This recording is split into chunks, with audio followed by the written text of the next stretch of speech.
Eh, kita lanjutkan kajian kita.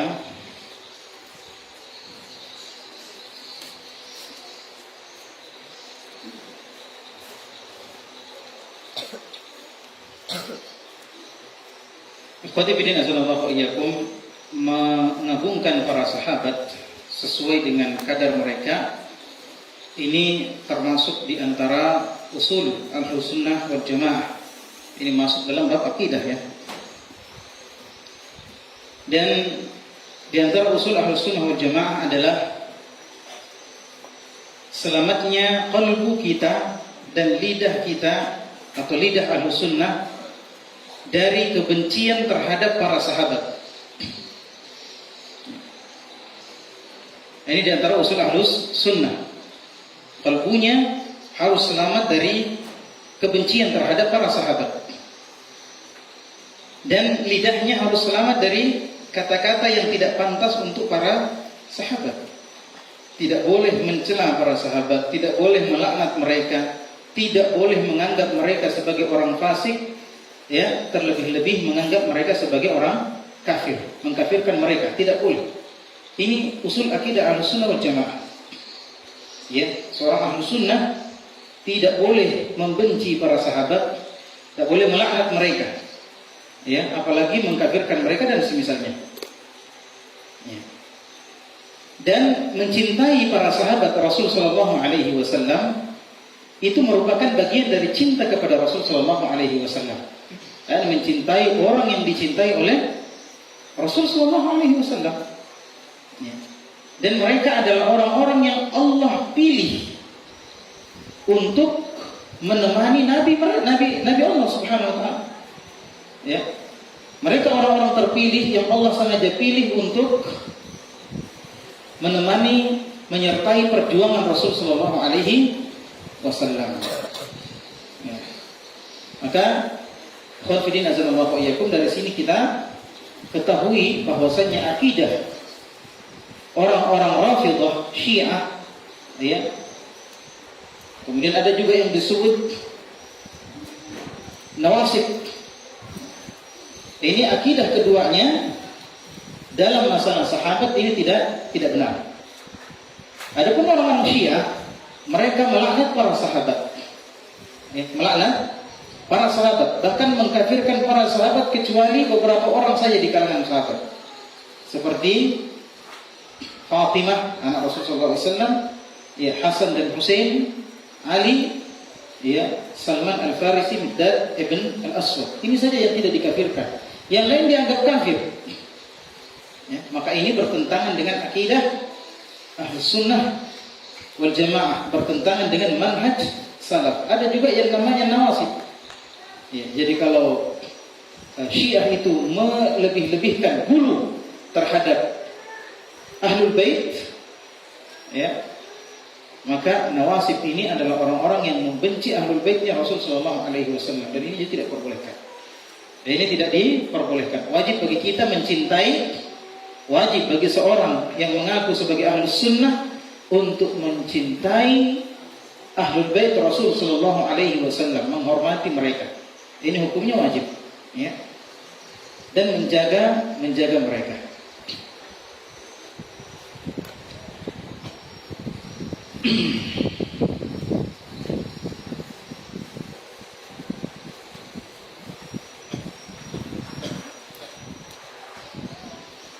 Baik, kita melanjutkan ke poin berikutnya. As-salafus salih. Jadi tadi disebutkan salafus salih yang pertama adalah Rasulullah, kemudian sahabat Rasulullah yang belajar langsung, yang mengambil agama langsung dari Rasulullah SAW. Kemudian yang termasuk as-salafus salih, yakni al-qurun al-khayyirah al-mufaddalah allati qala fiha Rasulullah sallallahu alaihi wasallam fi hadithihi khairun nas qarni thumma alladhina yalunahum thumma alladhina yalunahum. Ya. Jadi termasuk di antara as-salafus salih adalah zaman, yakni orang-orang yang hidup di zaman yang utama dari kalangan umat ini. yang terpilih, sebagaimana sabda Rasul sallallahu alaihi wasallam, sebaik-baik manusia adalah pada zamanku ini. Tsumma alladziina yalunahum, kemudian yang mengikuti mereka.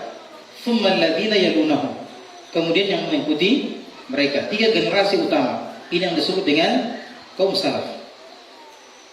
Kemudian Rasulullah SAW bersabda, "Tsumma yakunu ba'dahum qaumun yashhadun wa la yustashhadun, wa yakununa wa la yu'tamanun, wa yanziruna wa la yufun, wa yadhharu fihi musliman."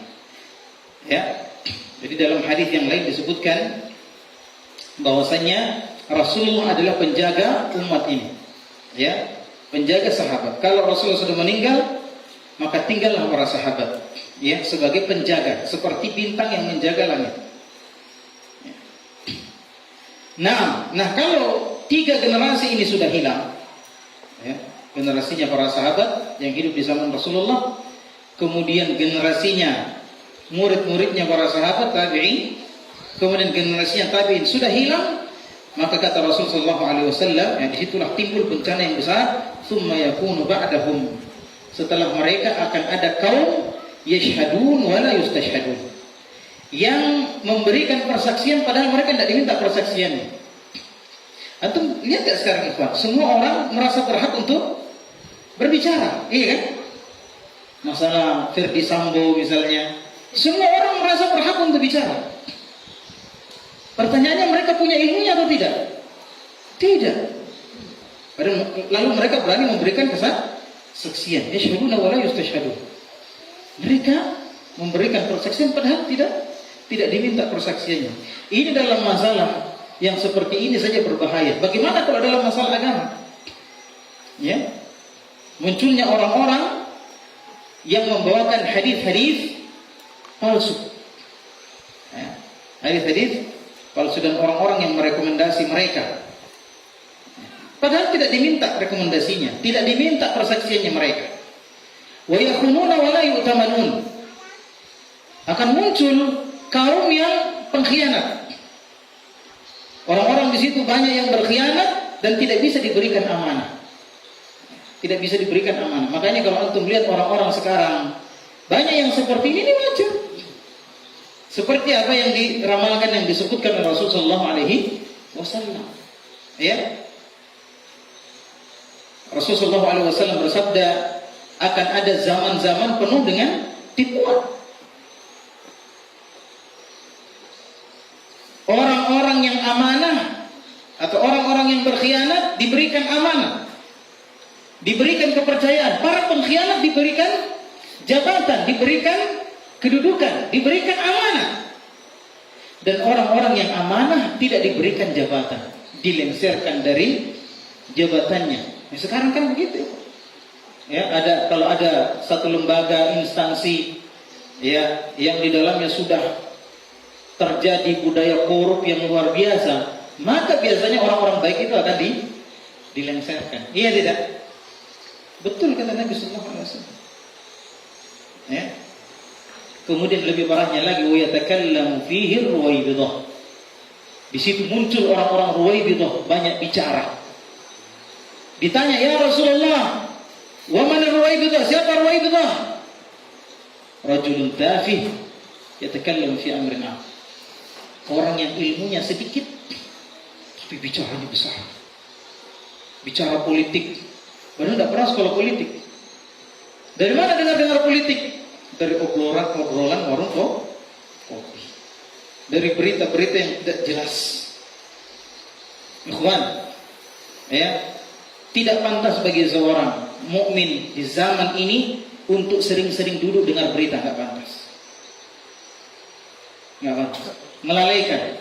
Antum harus sibuk dengan pelajaran. Berhadapan dengan HP, sudah, jangan dengar berita. Dengarkan pelajaran. Habiskan kuotanya antum untuk belajar. Nah, jangan banyak dengar berita. Oh, nanti kita tidak tahu berita, Ustaz. Sudahlah, biarlah. Biarlah kita tidak tahu berita. Yang penting kita bertambah ilmu. Sekarang berita-berita bikin kita apa? Bikin kita kacau, iya kan? Jadi bingung sendiri kita, ini siapa yang mau dipercaya, ini atau ini ada rekayasa ini atau ini. Kenapa? Siapa yang salah? Ya Anda yang salah, siapa suruh terlalu kepo. Sama agama ndak kepo, sama berita-berita kepo luar biasa. Sudah berapa jilid berita ditamatkan, kitab belum ditamatkan.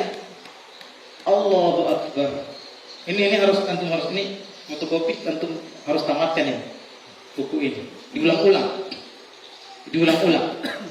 Ya. Jangan antum jadi apa? Ya, selesai dari kajian tiba-tiba jadi tukang tengkar yang profesional. Sekarang banyak tukang tengkar profesional. Ya. Nah ini ikhwan fillah. Wa yandiruna wa la yufun. Mereka berjanji tapi tidak menepati janjinya. Banyak enggak orang sekarang seperti itu? Ini bukan pengikut salaf yang seperti ini. Ya. Wa yadhharu fihi musiman. Dan muncullah orang-orang gemuk. Wah, ini bahaya ini. Ya. Nah, ini apa maksudnya ini? Ini kan tercela semua ini. Ya. Tercela semua. Muncul orang yang memberikan persaksian padahal Umi, ambil anakmu itu naik tangga sana. Awas jatuh nanti. Nih.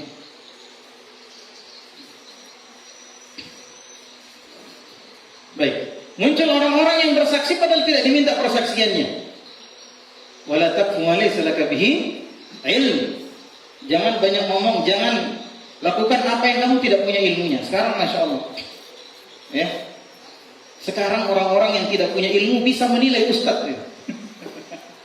Ya, ustadz dinilai apa? Ini melaksanakan sesuatu yang tidak berdasarkan ilmunya. Loh, Anda menilai dengan ilmu atau bukan? Ini apa? Terlalu berani bicara, tidak takut dengan akibat dari apa yang dia katakan. Naam, kemudian berkhianat, ya. Kemudian berjanji tapi tidak menepati janji. Ini semua jelek. Kemudian kata Rasulullah, "Wa yadhharu fihi musiman." Muncul orang-orang gemuk, orang-orang gendut. Ya. Maka harus dipahami baik-baik. Bahwa yang dimaksud dengan orang gemuk di sini adalah orang yang malas. Yang dia gemuk karena apa? Malas. Dia banyak makan sehingga banyak tidur. Syekh Utsaimin berkata, ya, ketika menjelaskan hadis ini, bagaimana mungkin Rasulullah melarang sesuatu yang tidak sesuai dengan kehendak manusia? Ya, kita gemuk itu kan bukan keinginan kita, iya kan Pak Jibril? Iya, ini saya tiap hari usahakan tiap hari push up sampai 30 kali atau lebih, tiap hari saya usahakan. Kemudian olahraga ringan, tidak juga kurus-kurus begini terus. Ya. Padahal kita mau kurus, bukan kurus juga ya. Ya, kurus juga tidak bagus lah. Ya, kita mau badan itu ideal gitu kan. Nah, jadi gemuk ini bukan keinginan kita. Ini dari Allah. Lantas bagaimana kata Syekh Utsaimin, Rasulullah menjelekkan sesuatu yang bukan atas dasar keinginan manusia. Ya, maka kata beliau, kegemukan di sini bukan kegemukan seperti yang disangkakan oleh sebagian orang, tapi gemuk karena apa? Karena kuat makan. Karena kuat makan, maka banyak tidur. Akhirnya jadi malas. Ya, akhirnya jadi malas. Ketika orang datang menegur dia dengan ilmu, dia katakan apa? Sudahlah, antara kamu dengan saya ada Al-Quran, tidak perlu lagi hadis-hadis Nabi. Orang seperti ini yang dimaksud. Ya, orang seperti ini. Adapun gemuk-gemuk kayak kita nih, insya Allah tidak. Rasulullah di akhir hayatnya juga gemuk. Rasul di akhir hayatnya juga gemuk. Maka gemuk seperti ini bukanlah gemuk yang tercela. Yang tercela tadi apa? Terlalu kuat makan. Ya, banyak makan, akhirnya banyak tidur, ibadahnya kurang. Ibadahnya kurang. Ini gemuk yang tercela. Kalau sudah muncul orang-orang yang seperti ini, itulah sudah musibah. Fa usulud din allati istamsaka biha haula'i alladziina madha min a'immatid din wa ulama'il muslimin wa salafis salihin wa da'u an-nasa ilaiha hiya annahum yu'minuna bil kitab was sunnati ijmalan wa tafsila. Maka pokok agama kita yang dipegang oleh para imam-imam agama ini, ulama kaum muslimin salafus saleh, yang mereka mengajak manusia kepadanya adalah annahum yu'minuna bil kitab was sunnah ijmalan wa tafsilan. Yani mereka beriman kepada Al-Quran dan Sunnah, baik yang umum-umum, ya, secara umum, baik yang umum-umum dalam Al-Quran dan Sunnah, maupun rincian-rincian yang disebutkan di dalam Al-Quran dan Sunnah. Semuanya diimani, bukan hanya yang umum-umum saja, kemudian rinciannya tidak. Ya, nah ini ikhwan fillah azallahu iyyakum. Ini penjelasannya sebenarnya panjang kalau kita menjelaskan, tapi waktu kita sangat singkat ya. Wa yashhaduna lillahi azza wa jalla bil wahdaniyah.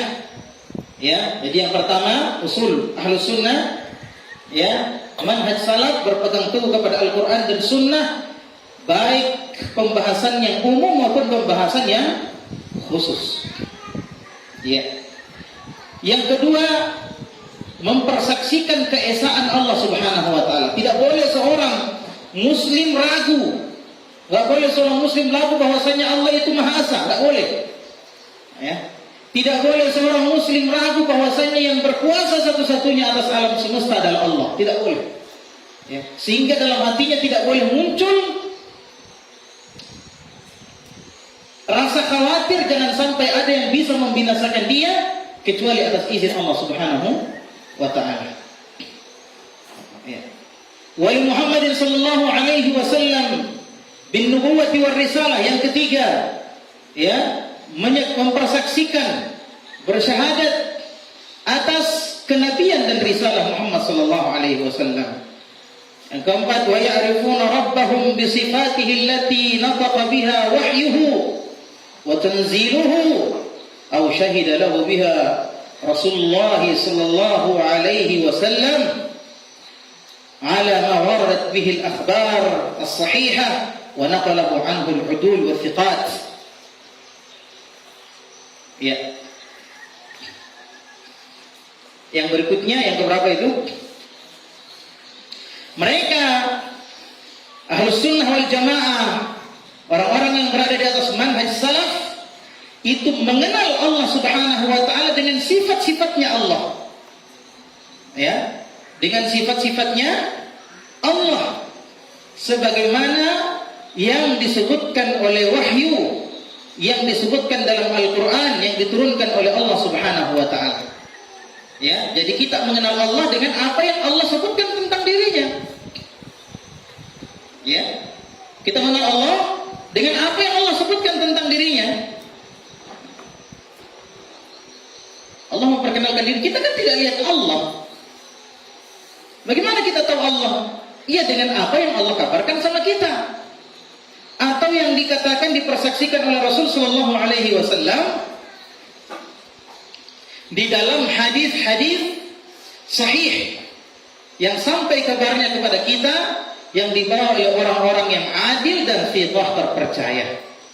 Ya, orang-orang yang adil dan thiqah terpercaya. Adil itu bukan maksudnya di sini menyamakan antara yang ini dengan ini, tidak, sama rata, tidak. Ya, adil dalam ilmu hadis, ya, adalah satu terminologi tersendiri, ya, istilah tersendiri.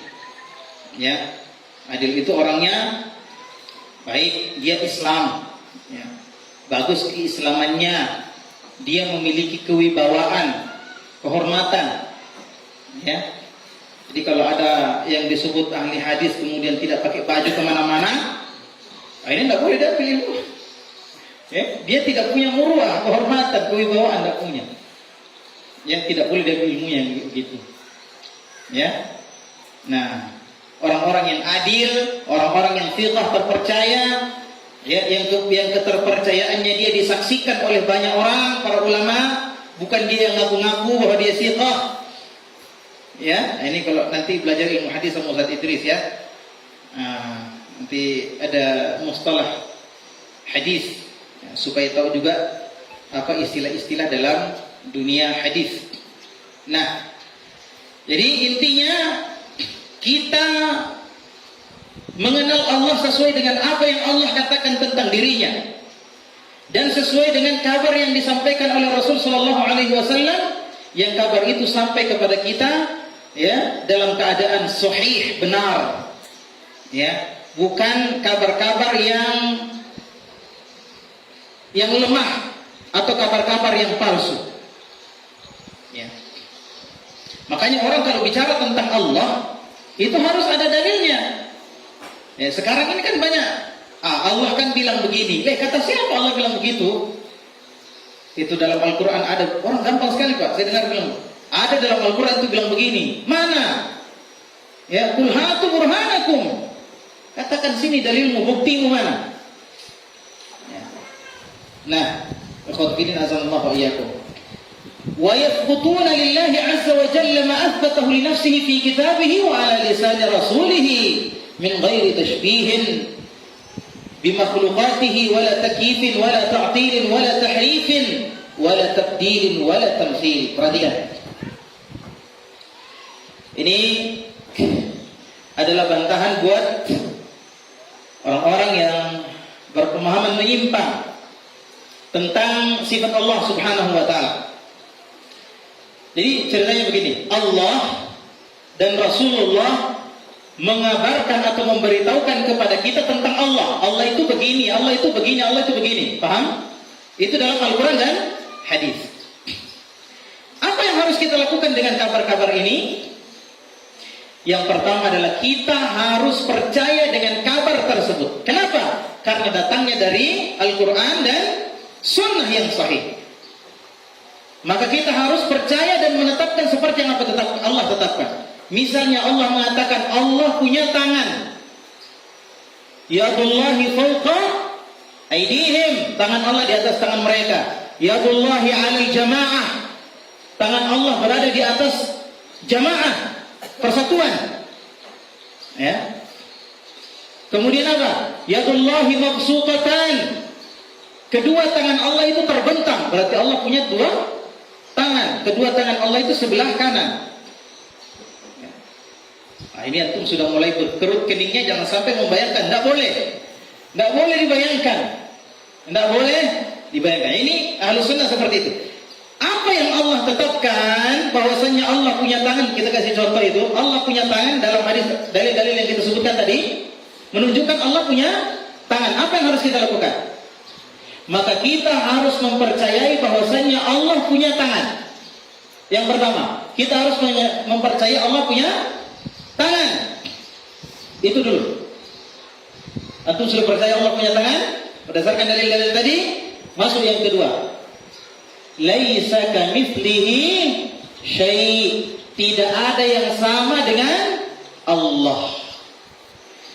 Setelah kita menetapkan apa yang telah ditetapkan oleh Allah, maka kita menghilangkan segala keserupaan dengan Allah. Allah punya tangan, tapi tidak ada tangan yang sama dengan tangannya Allah. Kalau begitu antum jangan lihat tangannya antum. Oh, kayaknya Allah itu begini tangannya, nggak boleh.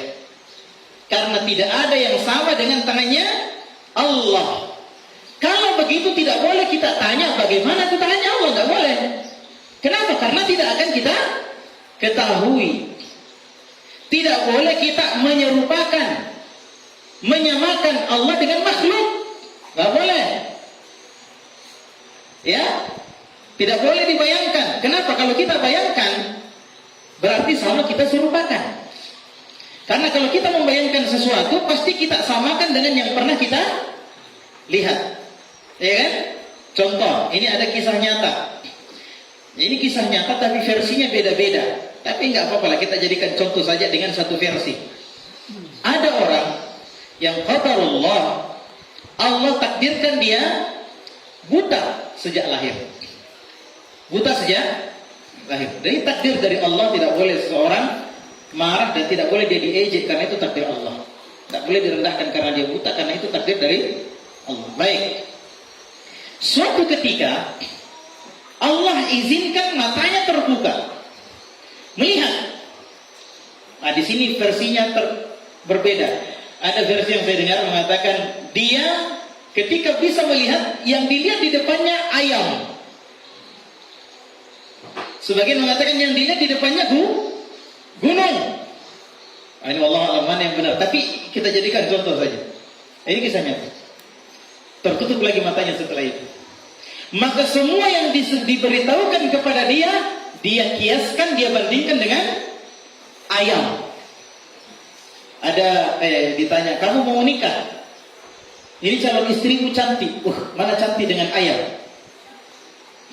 Atau mana cantik gunung? Kenapa? Karena yang pernah dilihat gunung atau ayam, dia tidak pernah lihat perempuan. Bisa dipahami apa? Ya. Dia tidak pernah lihat, maka dia bandingkan segala sesuatu dengan ayam itu yang pernah dilihat. Seseorang kalau mau membayangkan wajah Allah, maka pasti dia membayangkan wajah Allah itu sama dengan wajah makhluk yang pernah dia lihat. Ya. Ketika dia mau membayangkan wajah Allah Subhanahu wa taala, maka pasti wajah yang paling ganteng di antara makhluk Allah kan manusia kan? Manusia lebih ganteng wajahnya dari ayam, dari kambing, dari monyet. Iya kan?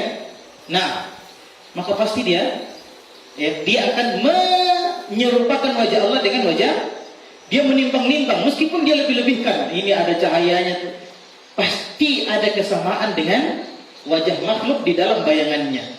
Maka ini tidak diperbolehkan. Laisa kamitslihi syai'. Contoh yang lain.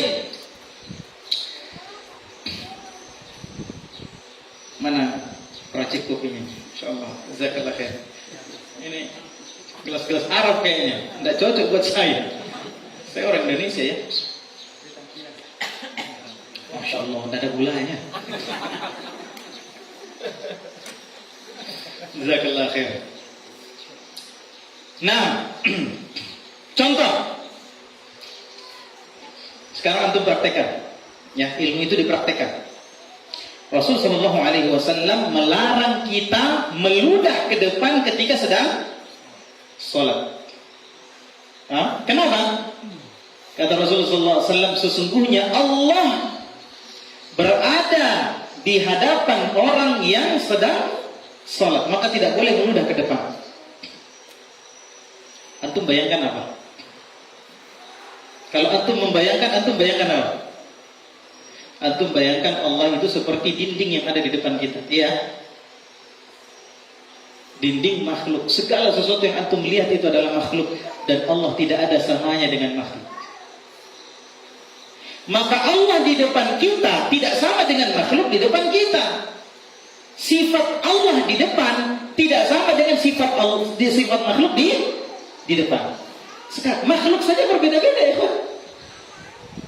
Makhluk saja berbeda. Tiang ini di depan kita ketika kita sholat. Sama tidak dengan pohon-pohon yang ada di depan kita? Tidak, ini pohon, ini dinding dekat, pohon jauh. Keberadaan makhluk saja berbeda-beda. Belum lagi kita bandingkan dengan matahari. Matahari di depan kita atau tidak? Ya. Kalau antum sholat asar, matahari ada di depan. Sholat asar. Tapi matahari tinggi di sana. Tapi di depan kita. Ya. Keberadaan matahari di depan kita dengan dinding di depan kita itu tidak sama. Maka bagaimana lagi dengan keberadaan makhluk dengan Allah Al-Khaliq? Tentu tidak sama. Maka jangan pernah menyamakan Allah dengan makhluk. Kalau Anda bertanya, loh, bagaimana ceritanya? Allah di depan kita, Allah juga di atas arsy. Mana yang betul? Allah di depan kita atau di atas arsy? Mana yang betul? Kedua-duanya betul. Allah di atas arsy, Allah juga di depan kita ketika kita sholat. Bagaimana ceritanya? Antum tidak usah tanya bagaimana ceritanya. Percaya saja. Kenapa kita percaya? Karena Allah yang bilang, karena Rasulullah yang bilang begitu. Wa ma yantiqu 'anil hawa in huwa illa wahyun yuha. Muhammad tidak berbicara sesuai dengan hawa nafsunya, tapi Muhammad berbicara sesuai dengan wahyu yang diwahyukan kepadanya. Berarti apa yang disebut oleh Rasulullah itu adalah apa? Itu adalah wahyu dari Allah Subhanahu wa taala. Allah, ini contoh terakhir. Banyak contoh, Ikhwan. Banyak contoh. Soal ini, tapi kita terlalu berpanjang lebar nanti. Saya kira antum juga sudah dapatkan penjelasannya dari banyak ustaz, banyak kesempatan. Saya juga sudah berulang-ulang sampaikan, ya, termasuk ketika Ustaz Budi membahas tentang akidah Wasitiyah. Karena akidah wasitiyah itu paling banyak di depannya itu asma wa sifat. Ya. Baik. Nah, cuma kita ulang-ulang saja, ilmu itu begitu diulang-ulang supaya tinggal. Allah pada sepertiga malam terakhir turun ke langit dunia.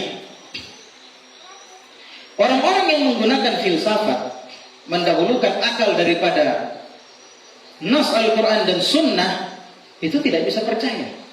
Kenapa? Karena mereka menyerupakan Allah dengan makhluk. Oh, kalau Allah turun berarti arsy kosong dong. Ya kan? Katanya begitu. Berarti dia sedang menyamakan Allah dengan makhluk.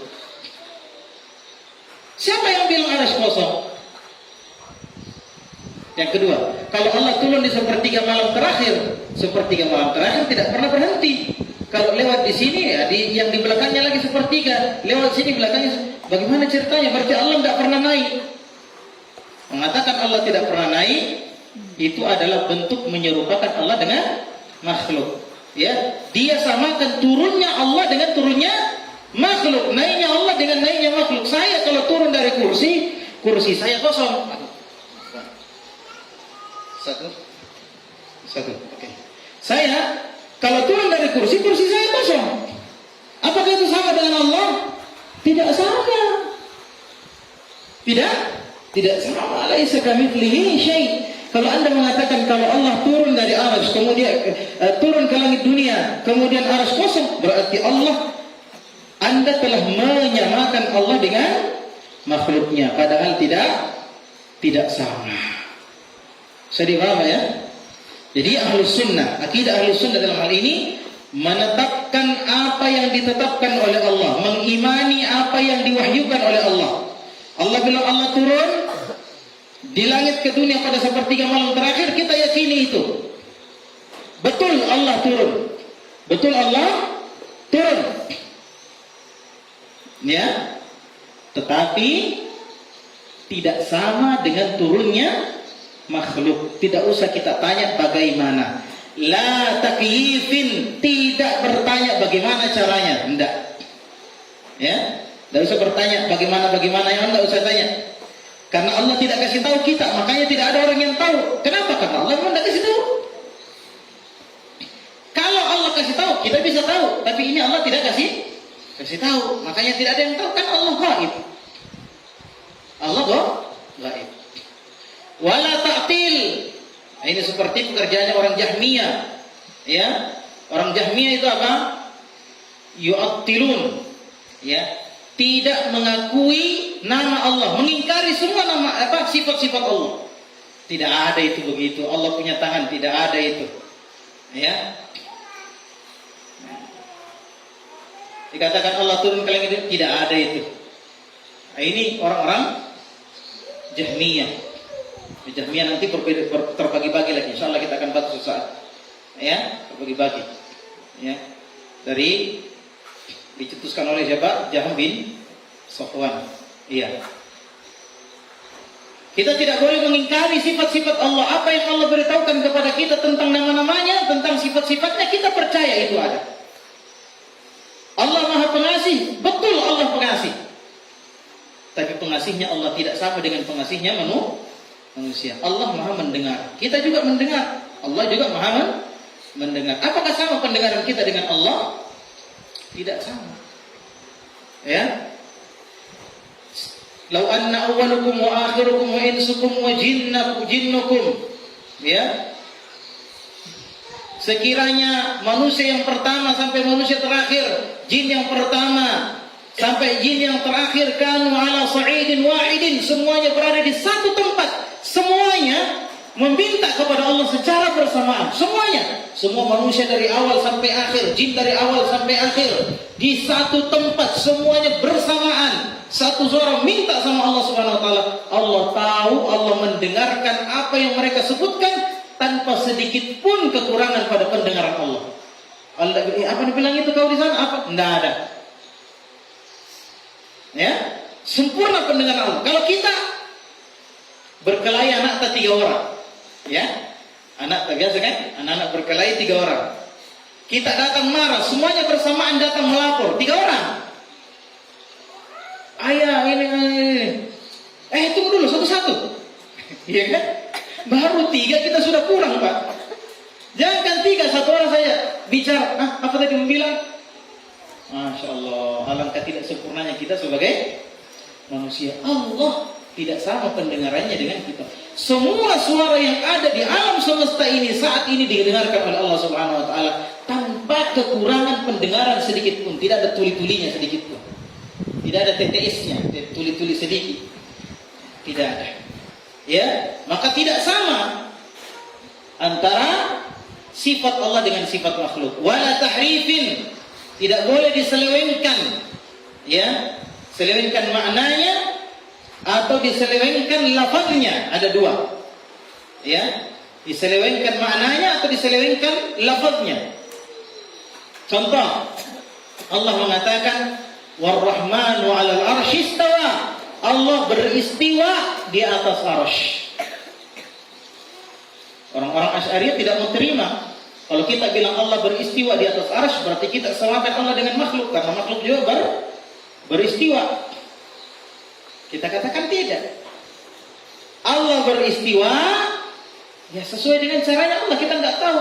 Yang jelasnya istiwanya Allah tidak sama dengan istiwanya makhluk.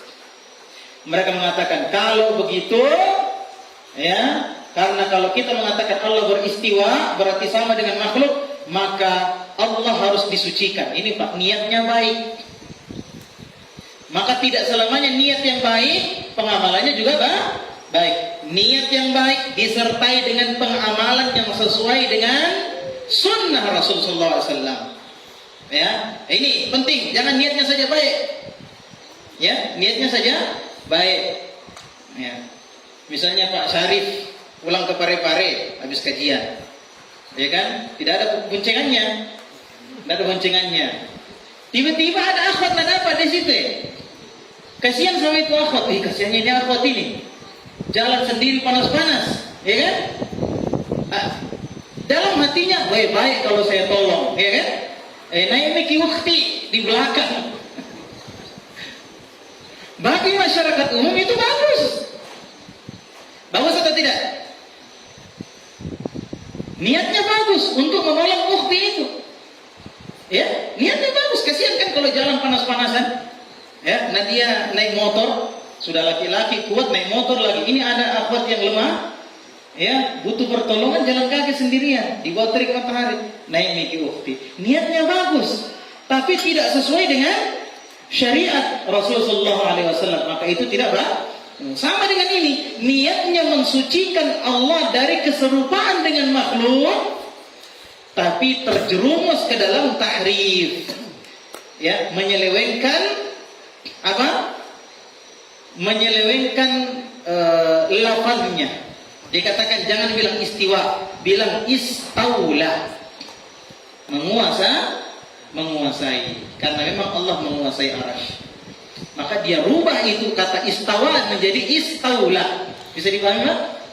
Istawa itu bersemayam, ya. Meskipun ada yang bilang bukan bersemayam, karena bersemayam itu sifatnya makhluk, ya sama. Istiwa juga, makhluk juga istiwa, ya. Tapi tidak sama dengan istiwanya Allah. Jadi niatnya baik, sehingga merubah itu, tapi dia jatuh ke dalam, ya, terjerumus ke dalam kesalahan yang lain, ya. Jadi kita tetapkan apa yang ditetapkan oleh Allah. Ada juga yang mengatakan tahrif dari segi makna, tadi itu dari segi lafaz. Ada juga tahrif dari segi makna. Ya. Seperti apa? Yadullah.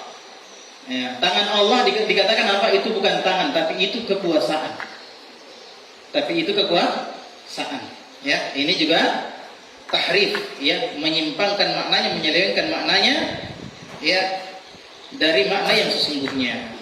Wala tabdil, tidak mengganti, sama tadi. Maksudnya apa? Tahrif dalam lafaz, yakni diganti lafaznya dari istawa menjadi istaula. Wala tamthil, tidak boleh menyerupakan Allah dengan apapun, tidak boleh.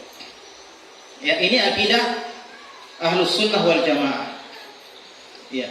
Jadi Allah itu ada, Allah itu punya sifat-sifat, tapi sifat-sifatnya meskipun namanya sama dengan sifatnya makhluk, tapi hakikatnya tidak sama. Ya, seperti tadi Allah Subhanahu wa taala berfirman, "Laisa kamitslihi syai'un wa huwas samiul basir." Allah tidak sama dengan makhluknya, ya, lam yakun lahu kufuwan ahad. Ya, sama. Ya, tapi Allah Maha mendengar, Maha melihat. Allah Maha mendengar. Manusia juga mendengar, tapi tidak sama pendengarannya Allah dengan pendengarannya makhluk. Allah Maha melihat, manusia juga melihat, tapi tentu saja tidak sama, ya, penglihatannya Allah yang Maha sempurna dengan penglihatan makhluk yang tidak sempurna. Qala Imam Zuhri, ya, perhatikan, "Ala Allahil bayan wa 'ala Rasulil balagh wa 'alaina at-taslim." Allah hanya menjelaskan. Tugasnya Allah menjelaskan. Dan tugasnya Rasulullah menyampaikan. Tugas kita apa? Menerima. Allah menjelaskan bahwa Allah punya tangan, Allah punya wajah. Itu tugasnya Allah. Tugasnya Nabi menyampaikan kepada kita bahwa Allah punya tangan, Allah punya, ya, wajah. Tugas kita apa? Terima saja. Tidak usah diprotes-protes. Qala al-Imam Sufyan bin Uyainah, "Kullu ma wasafa Allah Ta'ala bihi nafsuhu fi kitabih fatafsiruhu tilawatuhu was-sukutu anhu."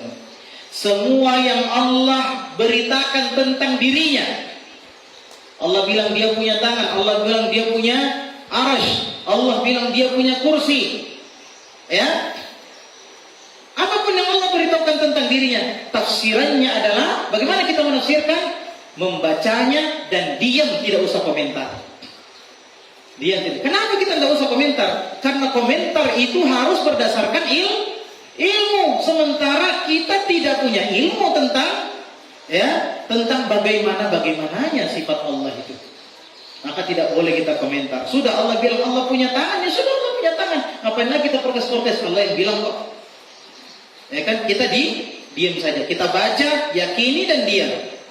Qala Imam Syafi'i, "Amantu billahi wa bima jaa'a 'anillah 'ala muradillah." Ini penting. Saya beriman kepada Allah dan tentang apa yang datang, dan dengan kabar yang datang dari Allah sesuai dengan keinginan Allah. Bukan sesuai keinginan saya, bukan sesuai keinginannya Syekh Fulan, enggak, sesuai keinginan Allah. Allah mau kita meyakini bahwasanya Allah punya tangan, maka kita yakini Allah punya tangan. Allah mau kita meyakini bahwasanya Allah turun ke langit dunia pada sepertiga malam terakhir, maka kita mengimani seperti itu sesuai dengan kehendak Allah. Wa amantu bi Rasulillah wa bima jaa'a an Rasulillah 'ala murad Rasulillah. Ya. Saya beriman kepada Rasulullah dan apa yang datang tentang Rasulullah, kabar yang datang tentang Rasulullah sesuai dengan keinginan Rasulullah. Rasulullah datang membawa kabar, memberitahukan kepada kita dia adalah makhluk Allah yang tidak boleh disembah, maka kita meyakini bahwasanya Muhammad SAW adalah makhluk Allah yang diberikan keistimewaan berupa mukjizat, berupa kenabian dan yang lainnya. Tapi Rasulullah tidak mau kita menyembahnya, maka kita tidak menyembah Rasul sallallahu alaihi wasallam. Wa ala hada darajat salaf wa a'immatul khalaf radhiyallahu anhum wa kulluhum muttafiquna ala al-iqrar wal imrar wal ithbat lima warada min as-sifati fi kitabillah ta'ala wa sunnati rasulih sallallahu alaihi wasallam min ghairi ta'arrud lit-ta'wil. Wa qad amarna bil iktifa'i li atharihim wa ihtida'i bimanarihim. Ya, maka imam-imam salaf dan imam-imam khalaf semuanya sepakat untuk menetapkan apa yang telah disebutkan tentang sifat-sifat Allah di dalam Al-Quran dan Sunnah. Ya, kalau Allah sudah bilang begitu, Rasulnya bilang begitu, itulah yang kita tetapkan, itulah yang kita yakini. Ya, tanpa komentar, tanpa apa? Tanpa ditakwil, ditafsirkan lagi ke arah yang lain, tidak. Ya, dan kita diperintahkan untuk mengikuti jejak-jejaknya kaum salaf dan mengambil petunjuk dari mereka. Wa haddana Rasulullah sallallahu alaihi wasallam min al-muhdatsat. Ya, kemudian poin berikutnya, Rasulullah melarang kita, memperingati kita ya dari perkara bid'ah. Nah, ini manhaj salaf. Dari perkara bid'ah. Nah, ini yang banyak orang kepanasan telinganya kalau dengarkan bid'ah itu. Sampai-sampai kita disebut ahlu bid'ah karena bid'ah terus Nabi bilang.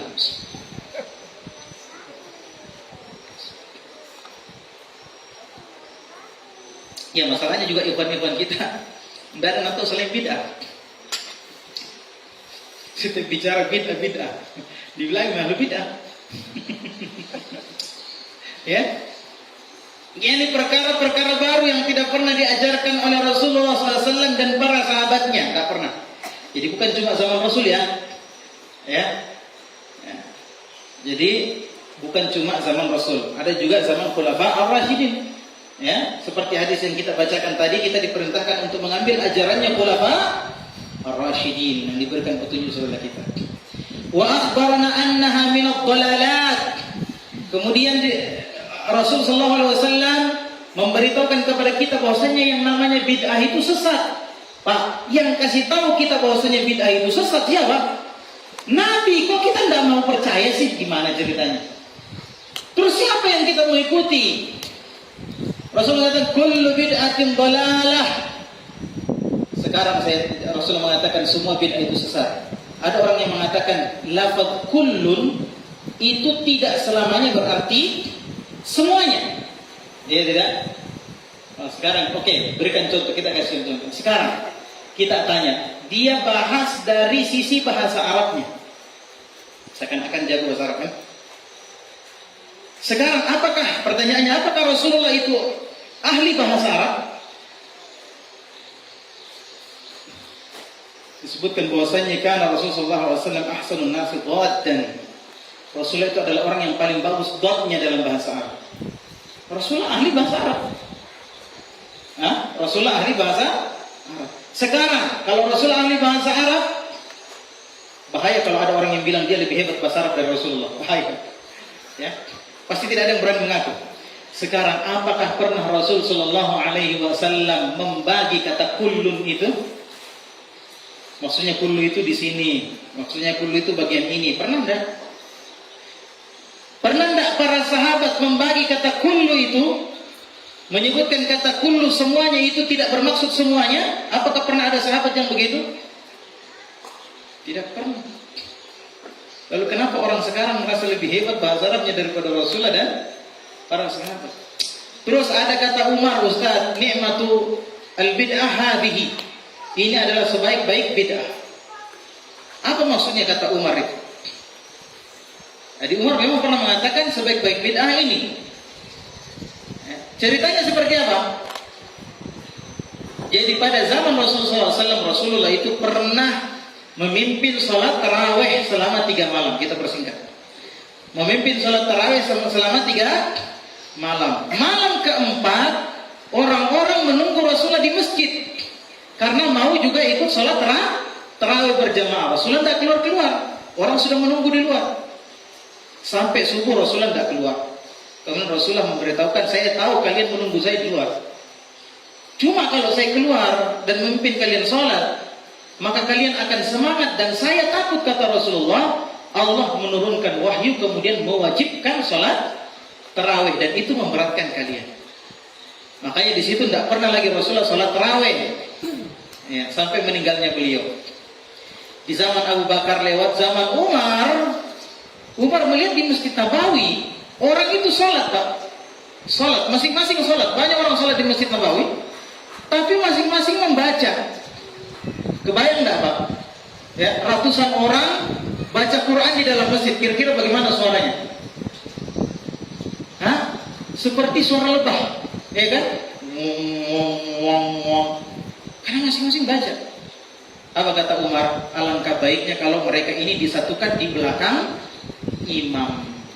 Pernah tidak itu terjadi di zaman Rasulullah? orang sholat tarawih di belakang satu imam. Pernah tidak terjadi? Pernah.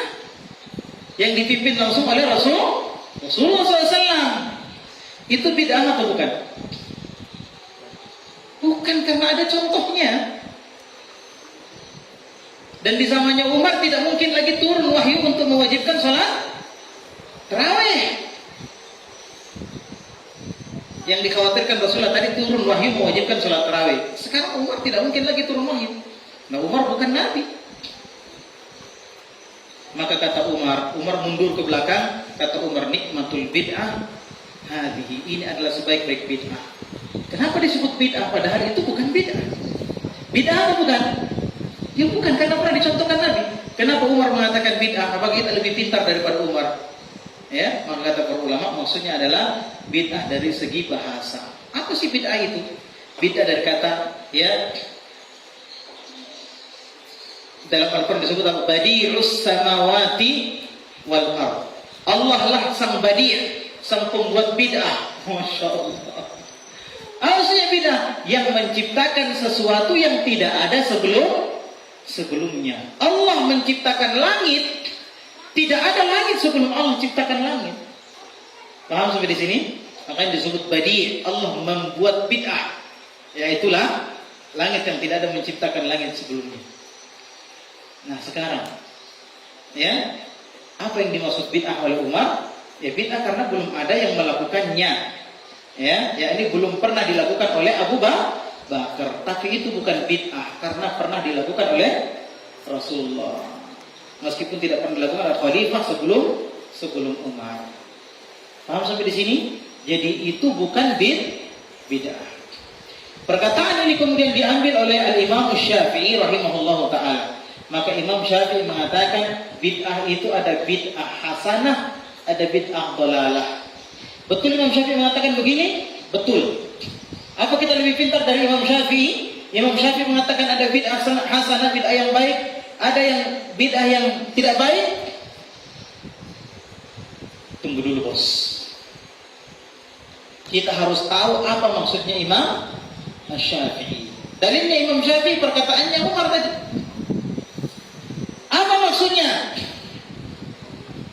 Yakni bid'ah yang dimaksud oleh Imam Syafi'i bid'ah hasanah adalah hal-hal yang tidak pernah dilakukan oleh para sahabat. Tidak pernah dilakukan oleh Rasulullah, tapi dilakukan oleh para sahabat. Yakni bid'ah dari sisi alat atau media. Saya kasih contoh. Contoh tadi apa? Tarawih. Ya. Jangan tarawih, ya. Tarawih tadi sudah jelas itu bukan bid'ah, ya. Apa misalnya? Mengumpulkan Al-Quran dalam satu buku. Itu belum terjadi pada zaman Rasulullah. Tidak pernah terjadi pada zaman Rasulullah. Menulis hadis di kitab-kitab itu dilarang di zaman Rasulullah, kecuali oleh 2 orang atau 3 orang dibolehkan menulis hadis. Yang lain tidak boleh menulis hadis. Kenapa? Karena ditakutkan hadis tercampur dengan Al-Quran. Karena pada zaman Rasul Al-Quran belum sempurna kan? Ya, sampai akhir hayat Rasulullah SAW. Jadi Al-Quran itu ditulis ada di dinding, ada di pelepah korma, ada di batu-batu. Nanti kalau mereka mencatat perkataannya Nabi, mereka nanti tidak bisa tahu ini mana ini hadis atau Al-Quran ini. Ya, tapi ada beberapa orang, kalau saya tidak salah 2 atau 3 orang yang dibolehkan menulis hadis. Yang lain tidak boleh. Nah, sehingga mengumpulkan Al-Quran dalam satu buku itu tidak pernah terjadi pada zaman Rasulullah. Hanya terjadi pada zaman sahabat. Itulah yang dimaksud bid'ah oleh Imam Syafi'i. Tapi apakah itu betul bid'ah? Bukan. Karena Imam Syafi'i itu adalah orang yang paling keras terhadap bid'ah yang sesungguhnya. Ini Anda harus tahu ini. Ya, Imam Syafi'i tidak suka dengan bid'ah yang sesungguhnya. Tapi apa yang dimaksud dengan bid'ah hasanah? Ya seperti itu tadi, yang mempermudah seseorang. Zatnya sudah ada pada zaman Nabi. Tulisan Al-Quran sudah ada atau belum? Zaman Nabi sudah ada. Di batu, di pelepah korma, tinggal dikumpulkan di buku-buku. Itu pun di zamannya siapa? Zamannya Abu Bakar. Kata Rasulullah, "Alaikum bisunnati." Kalian wajib memegang sunnahku wa sunnatil khulafa ar-rasyidin al-mahdiyyin ba'di. Kalian harus memegang sunnahku dan sunnahnya para khulafa ar-rasyidin. Berarti Rasulullah menyuruh kita untuk berpegang teguh pada sunnahnya khulafa ar-rasyidin. Kalau begitu, mengambil petunjuknya atau ketika khulafa ar-rasyidin membuat keputusan-keputusan seperti itu, membuat sunnah seperti itu, apakah itu bid'ah? Tidak, karena Rasulullah menyuruh kita mengambil dari mereka. Berarti mengambil pelajaran, mengambil ijma, mengambil hikmah dari para sahabat, keputusan dari para sahabat khulafaur rasyidin, itu disuruh sama Rasulullah sallallahu alaihi wasallam. Paham sampai di sini, Pak? Itulah yang dimaksud, ya, tidak pernah dibuat pada zaman Nabi tapi dibuat pada zamannya para sahabat. Itulah yang dimaksud dengan bid'ah hasanah. Tapi ternyata bukan bid'ah yang sesungguhnya, bukan bid'ah yang terlarang. Ya, bisa dipahami, Pak? Jadi kalau ada yang mengatakan tidak ada bid'ah hasanah, semua bid'ah itu sesat, kemudian dikatakan Imam Syafi'i mengatakan ada bid'ah hasanah, ada bid'ah dhalalah, sebenarnya maksudnya sama, tidak bertentangan. Ya, karena orang yang mengatakan semua bid'ah itu sesat tidak menganggap bid'ah hasanah tadi itu adalah bid'ah. Mereka tidak membid'ahkan apa?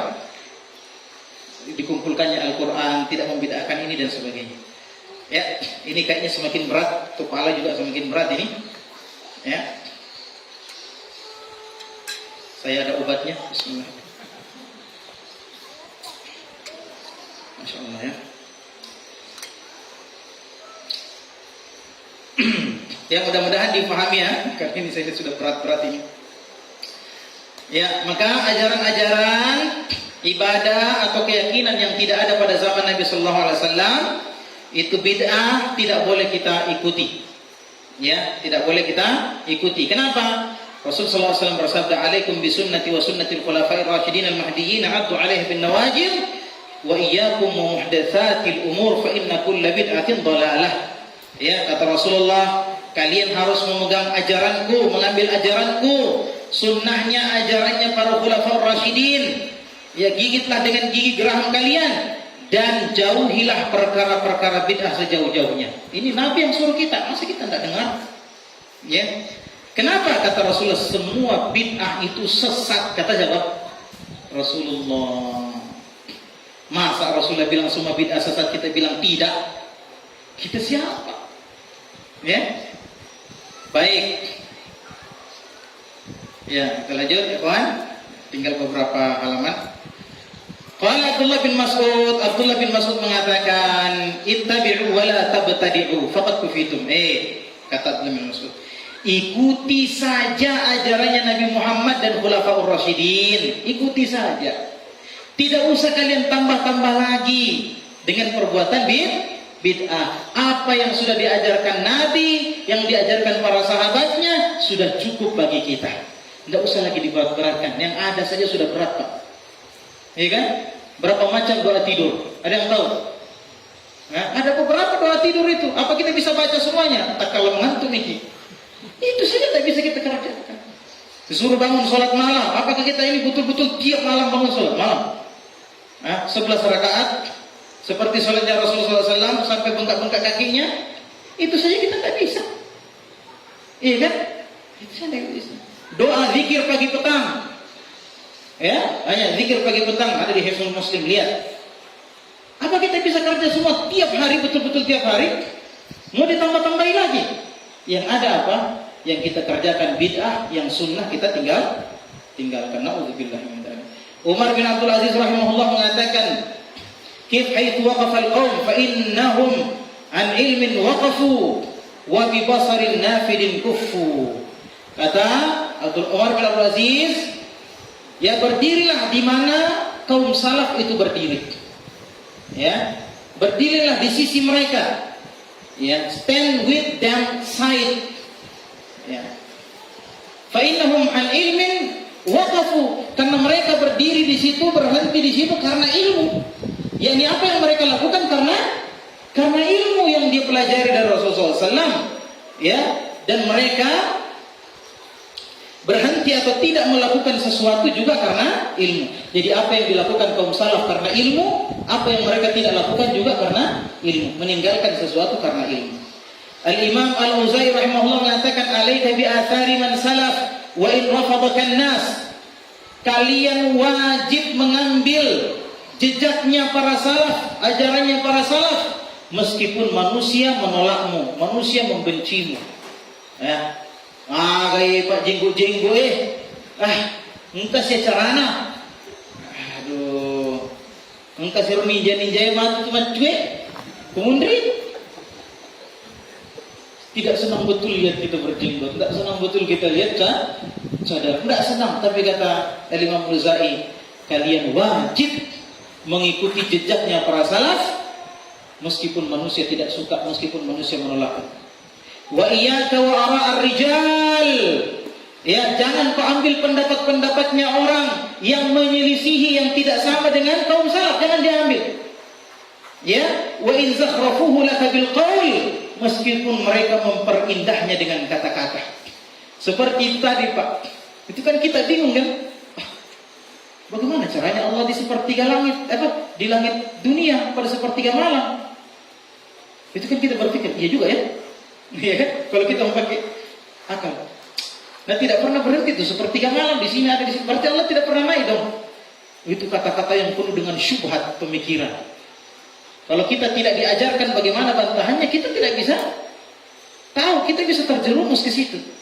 Makanya Pak dilarang duduk-duduk dengan ahli bid'ah. Karena mungkin saja banyak nanti syubhat-syubhatnya yang sampai ke kita tidak bisa bantah. Yang korban siapa Pak? Yang korban siapa? Ustaz, ada lagi syubhat saya dapat ini. Ada yang selalu begitu sama saya.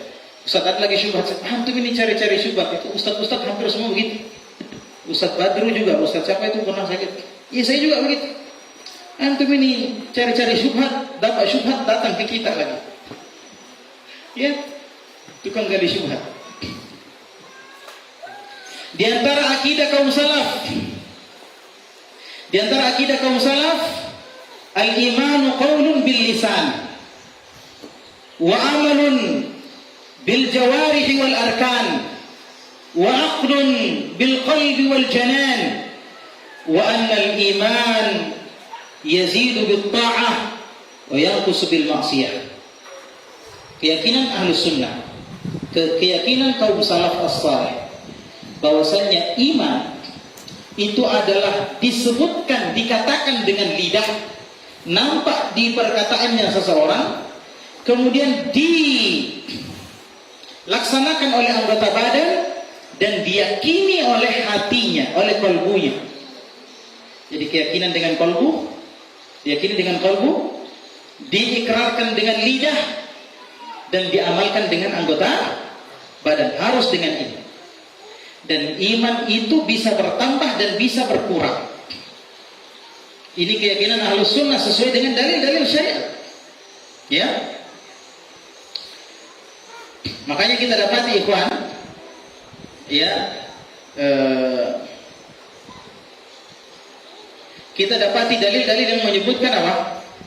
Amalan-amalan itu disandarkan dengan iman. Contohnya apa? Man kana yu'minu billahi wal yawmil akhir falyakul khairan aw liyasmut. Barang siapa yang beriman kepada Allah dan hari akhir, maka hendaklah dia bicara yang baik atau lebih baik diam. Bicara itu perbuatan atau bukan? Perbuatan. Disandingkan dengan iman. Barang siapa yang beriman kepada Allah dan hari akhir, hendaklah dia bicara yang baik atau diam. Baik atau diam itu perbuatan. Amalan dengan anggota badan disandingkan dengan iman.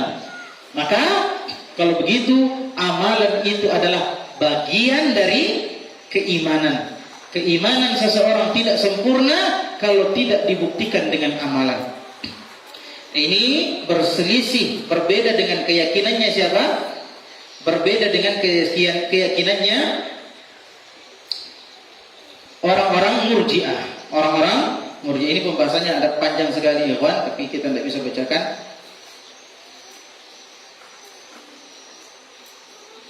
Ini panjang sekali. Ya. Ini ringkas saja karena waktu kita tinggal sedikit sekali, ya, tinggal 20 menit. Adapun orang-orang Murji'ah mengatakan tidak ada pengaruhnya amalan bagi iman. Pokoknya orang kalau sudah beriman katanya, ya, orang kalau sudah beriman, maka kalau dia mau berbuat maksiat tidak ada pengaruhnya terhadap keimanannya. Dia beramal soleh pun tidak ada pengaruhnya dengan keimanannya. Orang kalau sudah beriman mau sholat tidak ada masalah. Imannya tetap. Ya, jadi iman orang yang ikut kajian dengan iman orang yang berada di bar minum minuman keras itu sama katanya. Ini bahaya yang seperti ini. Ya, ini bertentangan dengan akidah Ahlus Sunnah wal Jamaah salafus saleh. Dan kita meyakini bahwasanya iman itu bertambah dan berkurang. Yazidu bit ta'ah wa yanqusu bil maksiyah. Keimanan seseorang kalau dia taat maka keimanannya bertambah, ya, kalau dia beribadah keimanannya bertambah, dan kalau dia bermaksiat keimanannya berkurang. Ya, ini bertentangan dengan akidah Murji'ah yang mereka mengatakan, ya, keimanan seseorang itu tetap, ya, tidak ada pengaruhnya dengan amalan. Wa min aqaidi salaf anna al-khaira wa syarra bi qada'illahi ta'ala wa qadarihi. Akidah salaf diantaranya adalah menyebutkan segala yang baik dan segala yang buruk itu sesuai dengan takdir Allah. Takdir Allah. Ya. Jadi kalau ada yang ditimpa kebahagiaan, takdir Allah. Ada yang ditimpa keburukan, takdir Allah. Dan enak sekali kalau begitu, ya Pak. Enak sekali kalau kita percaya takdir, enak sekali. Ya. Meskipun kita tidak boleh berpanjang lebar berbicara tentang takdir. Ada orang pulang, keluar dari masjid, hilang sendalnya, sudah takdir Allah, sudah, mau ngapain lagi? Tidak perlu dia tuduh-tuduh orang sembarang, iya kan? Ya? Tidak perlu dia marah-marah. Coba kalau tidak percaya takdir, siapa lagi ambil sendalku ini? Dicari ke sana kemari, ngamuk ke sana kemari. Karena tidak percaya takdir. Ya sudah takdir, ya sudah, Allah sudah. Ya, sudah takdirkan, ya mau bagaimana lagi? Ya, tetap dicari dulu, jangan juga kalau tidak ada dilihat langsung ya sudah takdir. Ya mungkin ada tergeser ke sana karena bawa anak-anak atau apa gitu kan? Ya, nak pakai orang berwudu, ya. Nah ini ikhwan. Walakin laisa syarru bi amrihi ta'ala, tapi Allah tidak menyuruh kita berbuat jelek. Ya, kama yaqulu ba'duhum kulluhu bi amrillah. Segala sesuatunya sesuai perintah Allah. Ini dalam masalah takdir ada paling tidak dua kelompok yang tersesat. Ya, yang kata Rasulullah SAW, ya, al-qadariyatu majusu hadhihi ummah. Ada yang namanya qadariyah, ada yang namanya jabariyah. Qadariyah itu adalah sekelompok manusia yang meyakini bahwasannya Allah itu tidak tahu tentang segala sesuatu kecuali sesuatu itu sudah terjadi. Jadi Allah tidak punya ilmu terhadap segala sesuatunya yang akan terjadi. Itu kata mereka. Ya, tapi ini qadariyah zaman dulu. Ya, qadariyah zaman dulu ini sudah habis, yang ada qadariyah zaman sekarang. Ya. Yang disebut dengan Mu'tazilah.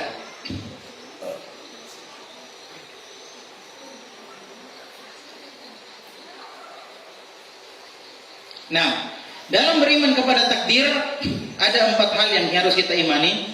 Yang pertama, kita beriman bahwasannya Allah memiliki ilmu, mengetahui segala sesuatu yang telah dan akan terjadi sampai kapanpun, karena Allah yang tentukan. Jadi Allah punya ilmunya. Yang kedua, kita harus mengimani bahwasanya Allah telah menulis takdir di Lauhul Mahfuz. Ya. Ada takdir yang sudah ditulis oleh Allah di Lauhul Mahfuz. Ya, sejak menciptakan segala sesuatu. Allah Subhanahu wa taala, kata Rasulullah, awwalu ma khalaqallahu al-qalam. Yang paling pertama diciptakan oleh Allah adalah pena. Kemudian Allah menyuruh pena itu untuk menulis segala sesuatu. Uktub kulla syai'. Tulis segala sesuatu. Maka kata pena, "Madza aktub?" Apa yang harus saya tulis? Ya, kata Allah, "Uktub." Tulislah. Kata pena, "Madza aktub?" Apa yang harus saya tulis? Maka kata Allah, "Uktub kulla syai'." Tulislah segala sesuatu sampai hari kiamat. Ya. Maka Allah sudah menulis takdir. Yang ketiga, memiliki kehendak. Kehendak Allah itu ada dua. Ya. Ada yang namanya iradah syar'iyah, ada yang namanya iradah kauniyah. Apa itu iradah syar'iyah? yakni keinginan Allah yang dituangkan dalam syariat hukum-hukum. Allah mau kita sholat, Allah mau kita puasa, Allah mau kita taat. Maka iradah ini, keinginan Allah yang ini tidak semuanya terjadi. Tidak semuanya terjadi. Karena ada yang taat, ada yang tidak. Paham sampai sini? Ada yang namanya iradah kauniyah. Ya. Yang Allah sudah takdirkan akan terjadi, maka pasti terjadi, tidak mungkin tidak. Ya. Saya berbicara di sini, antum mendengar, itu sudah ditakdirkan oleh Allah dan itu pasti terjadi. Tidak mungkin tidak. Ya. Ini takdir, ada takdir yang umum ya, takdir yang sudah ditulis oleh Allah di Lauhul Mahfuz. Ada takdir tahunan, ada takdir ketika orang mau lahir, ya. Ketika orang berada di dalam perut selama sudah 4 bulan umurnya di dalam perut, maka Allah mengirimkan malaikat dan menuliskan takdirnya di situ. Ditiupkan ruh dan dituliskan takdirnya. Ada juga takdir apa? Ada juga takdir tahunan, yaitu pada malam Lailatul Qadar. Ya, ada juga takdir harian. Disitulah kesempatan kita berdoa. Ya, jadi ada iradah Allah. Kemudian mengimani bahwasanya Allah Subhanahu wa taala menciptakan segala sesuatu. Ya, Allah menciptakan segala sesuatu, sampai pun perbuatan-perbuatan kita itu diciptakan oleh Allah. Wallahu khalaqakum wa ma taf'alun. Allah yang menciptakan kalian dan apa yang kalian lakukan. Jadi yang kita lakukan pun diciptakan oleh Allah Subhanahu wa taala. Ya. Maka ikhwan fillah yang kita sebutkan tadi, ada dua kelompok yang tersesat. Ada namanya Qadariyah, ada yang namanya Jabariyah. Ya, Qadariyah ini ya menganggap Allah tidaklah mentakdirkan apa-apa. Ya, segala sesuatu terjadi sesuai dengan pilihan kita sendiri. Allah tidak ada hubungannya. Nanti setelah itu terjadi baru Allah tahu. Ya. Nah, ini keyakinan Qadariyah. Ya, meskipun Qadariyah zaman baru itu sudah meyakini bahwasanya Allah mengetahui segala sesuatu sebelum terjadi, tapi mereka belum benar pada sisi apa? Bahwasanya Allah mentakdirkan segala sesuatu. Mereka mengatakan Allah tidak mentakdirkan segala sesuatu. Adapun Jabriyah kebalikannya. Jabriyah menganggap kita ini tidak ada pilihan tak. Kita ini bergerak hanya sesuai dengan kehendak Allah, seperti angin. Ya, kemanapun angin disuruh Allah, lalu disitulah dia bertiup. Ya, jadi kita tidak punya pilihan untuk mau menolak atau tidak. Nah, ini sama-sama tersesat. Ya, yang benar adalah apa? Yang benar adalah itu tadi, Allah sudah mengetahui segala sesuatu dan Allah menciptakan segala sesuatu, sudah menulisnya, ya, di Lauhul Mahfuz, dan kita punya pilihan untuk melakukan sesuatu atau tidak. Dan keinginan kita, pilihan kita itu sesuai dengan kehendak Allah Subhanahu wa taala. Tapi ini pembahasan yang sangat panjang, insyaallah dijelaskan oleh ustaz yang lain ya, karena tinggal sedikit ya.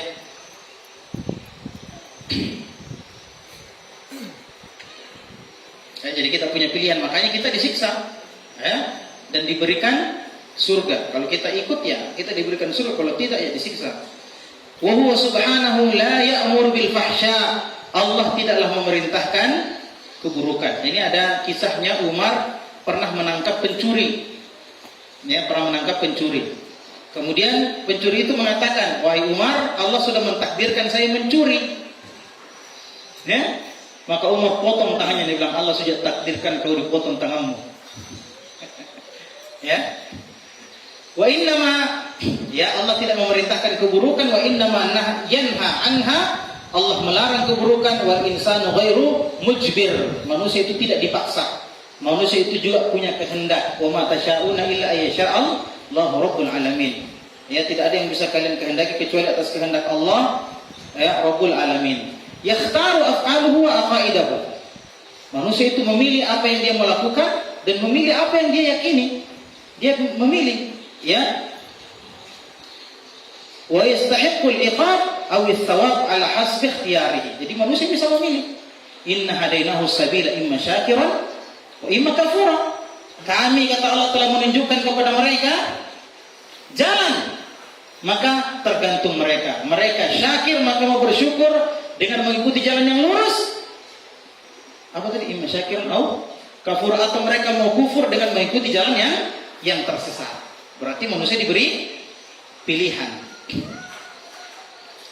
Ya. Maka orang yang tersesat memilih jalan kesesatan berhak mendapatkan siksaan, dan orang yang memilih jalan kebenaran maka berhak mendapatkan pahala sesuai dengan pilihannya. Wa huwa mukhtarun fil amri wan nahi. Ya, dia bisa memilih. Qala ta'ala faman syaa'a falyu'min wa man syaa'a falyakfur. Allah Subhanahu wa taala berfirman dalam surah Al-Kahfi dalam ayat 29, barang siapa yang mau ya hendaklah dia beriman, barang siapa yang mau maka hendaklah dia kafir. Jadi manusia ada pilihan. Baik. Akidah salaf yang berikutnya, annahum la yukaffiruna ahadan minal muslimina bidzambin. Seorang muslim, kita tidak boleh mengkafirkan orang gara-gara dosa yang dia lakukan. Apa itu? Orang asal.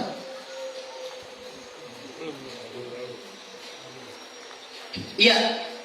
Jadi tidak boleh kita mengkafirkan seseorang karena dosa yang dia lakukan. Walau kana minal kabair, meskipun yang dia lakukan dosa besar, tidak boleh langsung kita kafirkan. Seperti orang-orang Khawarij. Apa bedanya Khawarij dengan Mu'tazilah?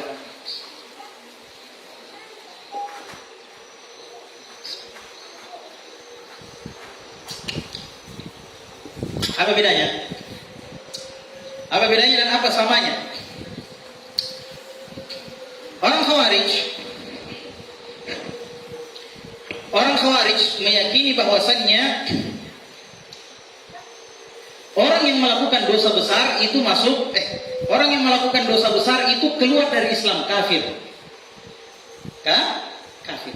Itu di dunia mereka kafir. Di akhirat dia kekal di neraka. Orang melakukan dosa besar, misalnya berzina, maka dia langsung kafir, kata orang Khawarij. Di akhirat dia kekal di neraka. Adapun Mu'tazilah yang sekarang menjadi HTI, sekarang disebut Tahrir, ya. Adapun Mu'tazilah meyakini bahwasanya orang yang melakukan dosa besar itu fi manzilatin bainal manzilatain, berada di antara dua tempat. Ketika di dunia ini berada di antara dua tempat. Dia bukan beriman dan bukan juga kafir. Jadi dua tempat yang dimaksud iman dengan kufur.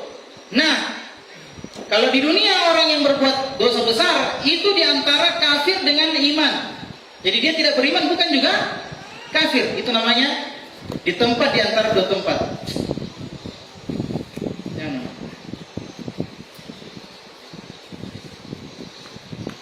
Iya.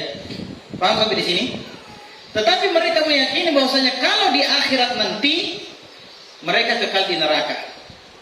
Ya, jadi sama dengan keyakinan Khawarij ketika sudah di akhirat. Tapi kalau di dunia mereka berbeda. Kafir Khawarij langsung mengeluarkan dari Islam. Adapun Mu'tazilah mengatakan tidak kafir, tidak juga beriman. Adapun kita Ahlus Sunnah menganggap bahwasannya orang yang melakukan dosa besar maka dia tetap beriman, naqisul iman, kurang keimanannya. Ini yang kita sebutkan tadi. Karena kita meyakini keimanan itu bertambah dan berkurang. Kalau kita melakukan ketaatan bertambah keimanannya, kalau dia melakukan kemaksiatan maka berkurang keimanannya. Maka orang yang melakukan kemaksiatan, apakah itu dosa besar atau dosa kecil, maka dia tidak dikafirkan. Tetapi dia ketika melakukan dosa besar itu, dia tetap mukmin tapi kurang imannya, berkurang karena kemaksiatannya, sesuai kadar kemaksiatan yang dia lakukan, tidak dikafirkan. Ya, tidak dikafirkan. Kalau dia meninggal bagaimana? Ya, ini di dunia kita tidak kafirkan, ya. Kecuali yang dia lakukan adalah kekufuran yang nyata. Ya, kekufuran yang nyata, seperti dia menyembah selain Allah, itu berarti dia sudah keluar dari Islam. Atau mencela Al-Qur'an, mencela Nabi, maka itu sudah keluar dari Islam. Ya, bisa dipahami, ini hal-hal yang ada sebab-sebab kekufuran. Tapi kalau dosa besar dia melakukan riba, dia melakukan zina, ya ini tidak langsung kita keluarkan dari Islam. Tapi di akhirat bagaimana? Itu di dunia. Di akhirat bagaimana? Ya tahta masyiatil la, di bawah kehendak Allah. Kalau Allah mau insya'a adzabahu wa insya'a ghafara. Kalau Allah mau maka dia disiksa oleh Allah. Tapi kalau Allah mau maka dia diampuni. Kita tidak ada urusan di situ. Itu urusan Allah. Walakin ya mana tadi? Illa idza jahada syai'an ma'luman min ad-din bid-darurah. Kecuali, jadi kita tidak langsung kafirkan kecuali kalau dia mengingkari sesuatu yang sudah disepakati diketahui dalam Islam secara umum. Ya. Wa ya'lamuhu al-khas wal 'am, dia tahu khusus dan umumnya. Wa kana tsabitan bil kitab was sunnah. Hal itu sahih berada di dalam Al-Quran dan Sunnah wa ijma'i salafil ummah wa immatiha, dan sesuai dengan kesepakatan umat. Iya. Dia mengingkarinya maka dia kafir. Contoh apa? Contoh kewajiban sholat. Apakah semua orang tahu bahwasanya sholat wajib? Naam, semua orang tahu. Dan itu disebutkan dalam Al-Quran dan Sunnah. Kewajiban tersebut. Kalau dia mengatakan sholat 5 waktu itu tidak wajib, maka dia kafir. Dia kafir. Tapi kita tidak boleh langsung tunjuk, ente kafir, tidak boleh.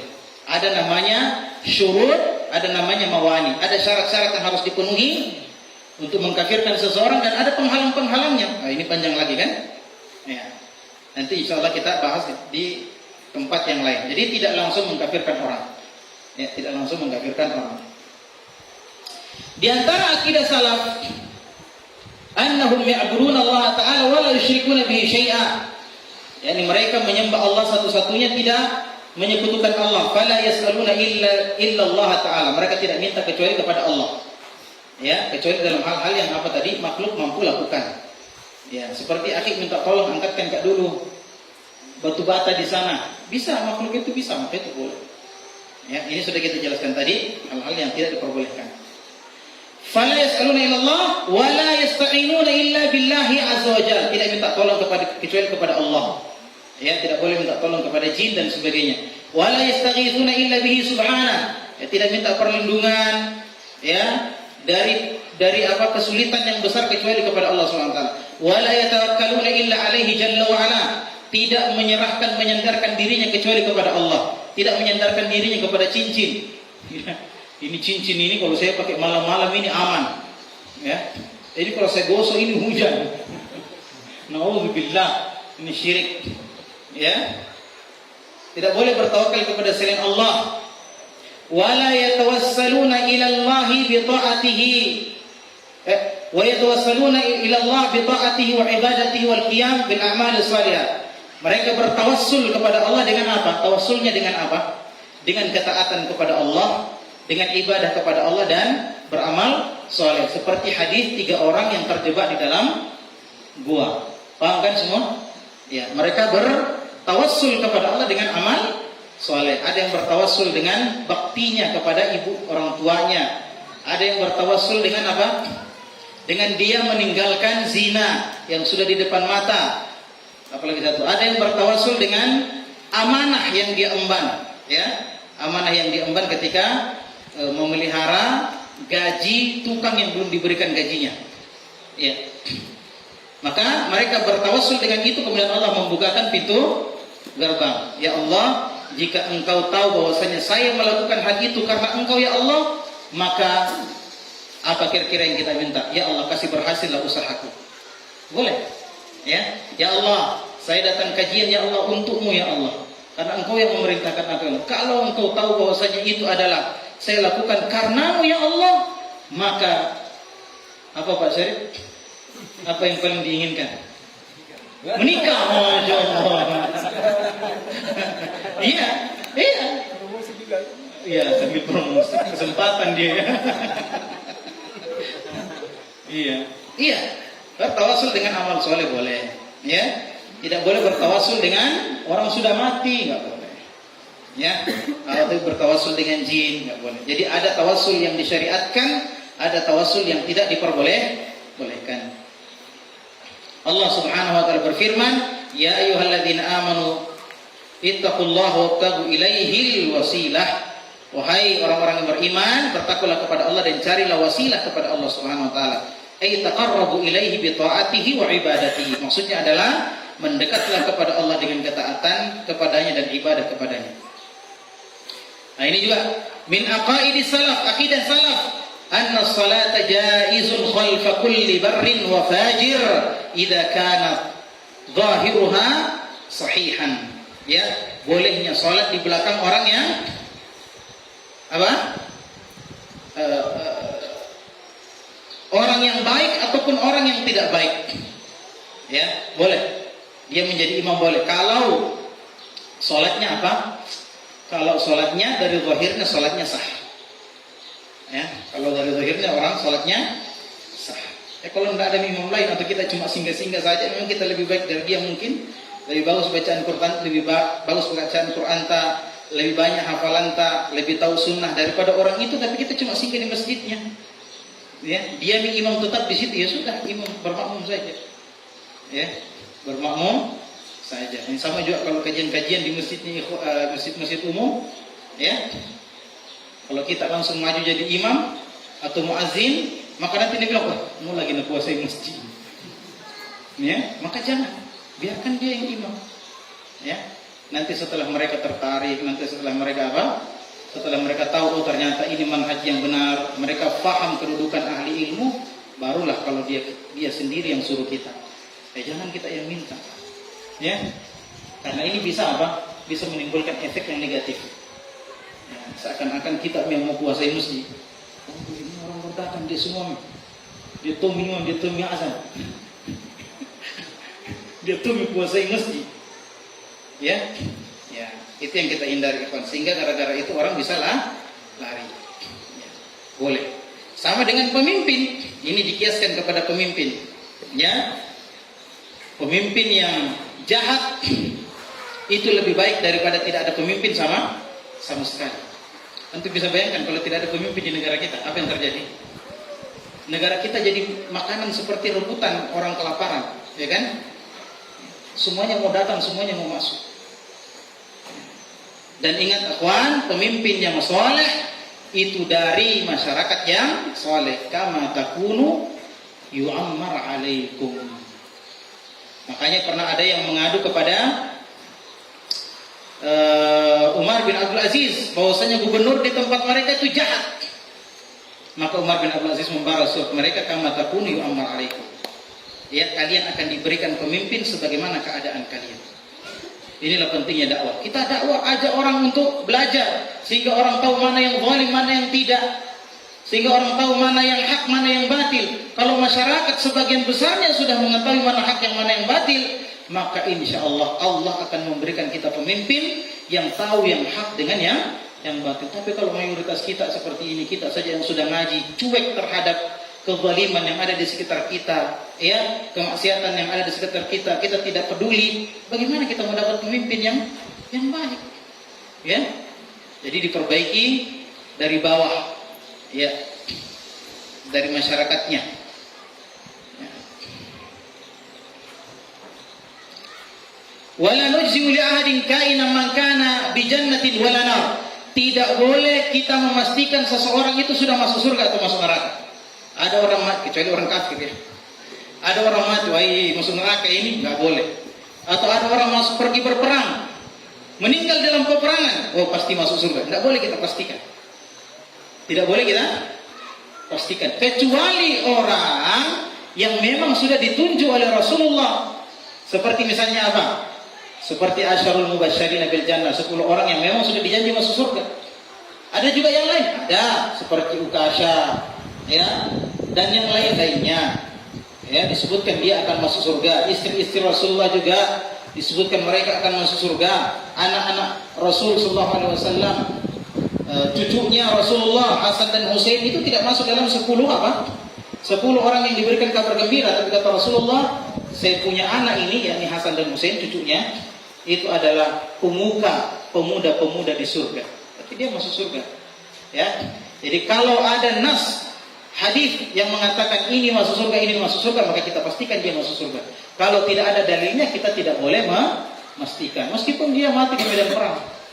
Ya, karena kita tidak tahu perkara hatinya, perkara gaib. Sebagaimana seseorang pernah berperang di zaman Rasulullah, berperang maju, dia yang paling pemberani.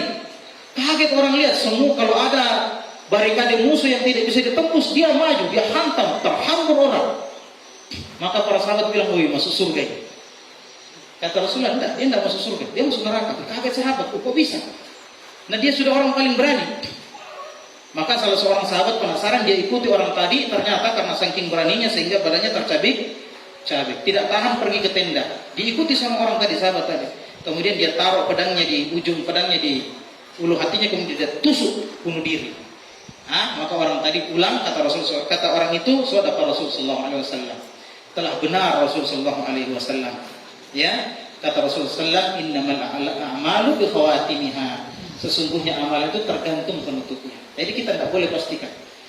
Akan tetapi walakin narjulil muhsin wa nakhafu 'alal musii. Tapi orang yang baik, kita harap, kita berprasangka baik dia masuk surga. Adapun orang yang jahat, kita khawatir, tidak boleh nuduh, khawatir dia masuk neraka. Kenapa? Karena ada ancaman-ancamannya. Orang berzina begini di neraka, ya. Orang riba begini di neraka, ya kita khawatirkan itu. Ya, dia terkena yang seperti itu. Bagaimana? Lanjut? Sudah capek, Ikhwan? Tidak masalah ya, kan cuma 1 hari ya. Iya. Wa nashhadu lil asharil mubasysyirin bil jannah. Kita mempersaksikan bahwasannya 10 orang yang dijanjikan oleh Rasul sallallahu alaihi wasallam itu betul-betul masuk surga. Kenapa? Karena Rasulullah sudah bilang, kama syahida lahu Nabi sallallahu alaihi wasallam, wa kullu man syahida lahu Nabi sallallahu alaihi wasallam bil jannati syahidna lahu biha. Dan semua orang yang dipersaksikan Rasulullah bahwasanya dia masuk surga, maka kita juga persaksikan bahwasanya dia akan masuk surga. Kenapa? Li'annahu la yantiqu 'anil hawa in huwa illa wahyun yuha. Karena Muhammad tidak pernah tidak berbicara sesuai dengan hawa nafsunya, akan tetapi apa yang dia bicarakan sesuai dengan wahyu yang diwahyukan kepadanya.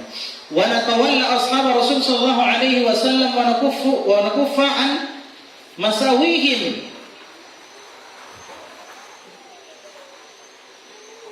Kita berloyalitas, mencintai para sahabat Nabi sallallahu alaihi wasallam, dan kita menahan diri untuk tidak membicarakan kejelekan-kejelekan mereka. Sahabat-sahabat Nabi juga manusia biasa, mereka juga punya kekurangan, ya. Tetapi kita tidak boleh membicarakan kekurangan mereka. Telah terjadi peperangan antara Aisyah dengan Ali bin Abi Thalib, pasukannya Ali. Telah terjadi peperangan antara pasukannya Muawiyah dengan pasukannya Ali bin Abi Thalib, sesuatu yang menyedihkan. Tapi kita tidak boleh bicara, oh ini si fulan yang salah, ini si fulan yang salah, enggak boleh. Karena mereka semua adalah sahabat Nabi sallallahu alaihi wasallam yang kedudukannya jauh-jauh di atas kita. Ya, jauh di atas kita. Ya, kata Rasulullah SAW, la tasubbu ashabi. Jangan pernah menjelek-jelekkan, jangan pernah mencela sahabatku, kata Rasulullah. Dilarang, haram hukumnya mencela sahabat Nabi SAW. Lau anfaqtum mithla Uhudin dhahaban. Kata Rasulullah SAW, ini hadisnya.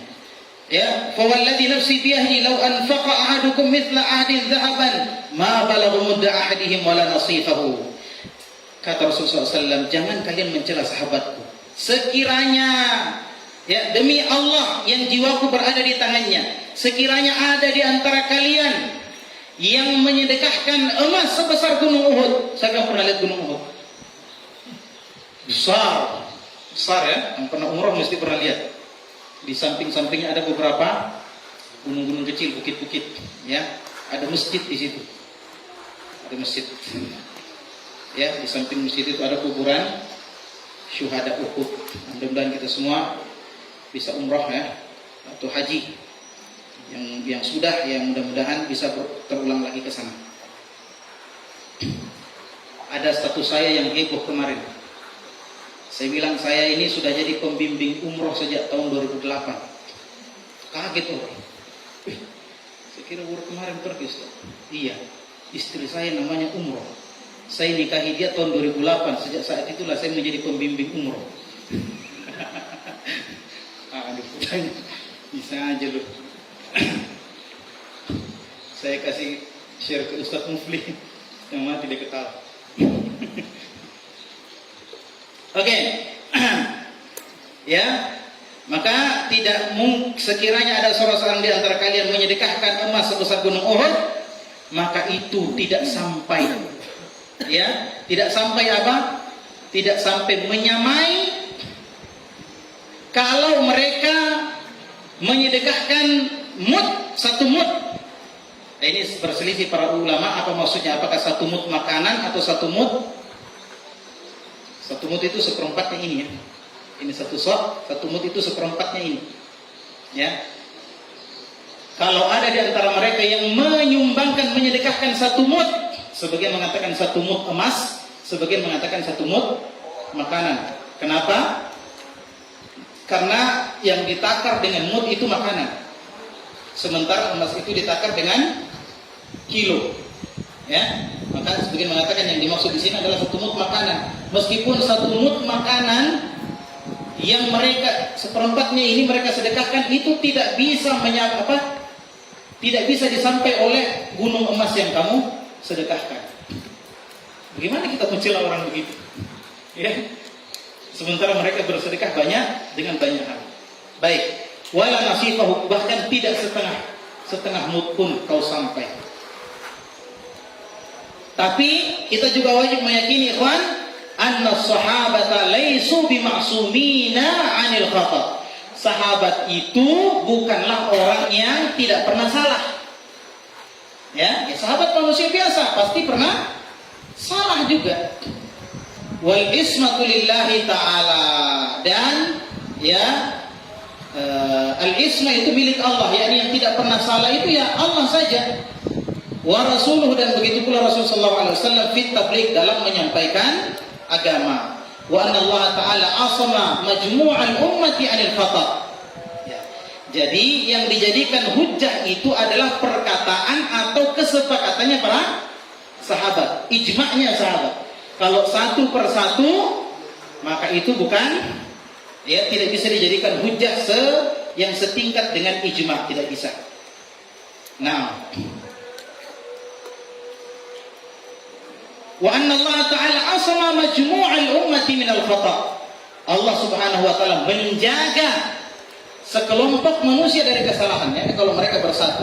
Lal ifrat, bukan kalau satu per satu dijaganya. Kama qala sallallahu alaihi wasallam fi haditsin, inna Allah la yajma'u ummati ala dhalalah. Tidak mungkin Allah menyatukan umatku di atas kesesatan. Jadi ijma' itu hujjah. Ijma itu dijadikan sebagai argumen setelah Al-Quran dan Sunnah Rasul sallallahu alaihi wasallam. Ya, wa yadullahi al-jamaah, dan tangan Allah berada di atas jamaah. Maksudnya apa? Allah akan menguatkan yang namanya jamaah. Kalau begitu ada namanya mafhum mukhalafah, yakni Allah akan menghancurkan serpihan-serpihan itu. Ya, yang suka berpisah-pisah, yang suka berpecah-pecah, maka Allah akan melemahkan mereka. Allah akan menghancurkan mereka. Yang dijaga oleh Allah adalah persatuan. Wa narda an azwaji Rasulillah sallallahu alaihi wasallam ummahatul mukminin. Kita ridha terhadap semua istri Nabi, dan semua istri Nabi adalah ibu orang-orang beriman, ibu kita. Ya. Dan ibu kita harus kita hormati. Wa na'taqidu annahunna mutahhiratun mubarra'at min kulli su'. Dan kita meyakini mereka terpelihara, ya, mereka jauh dari segala bentuk keburukan.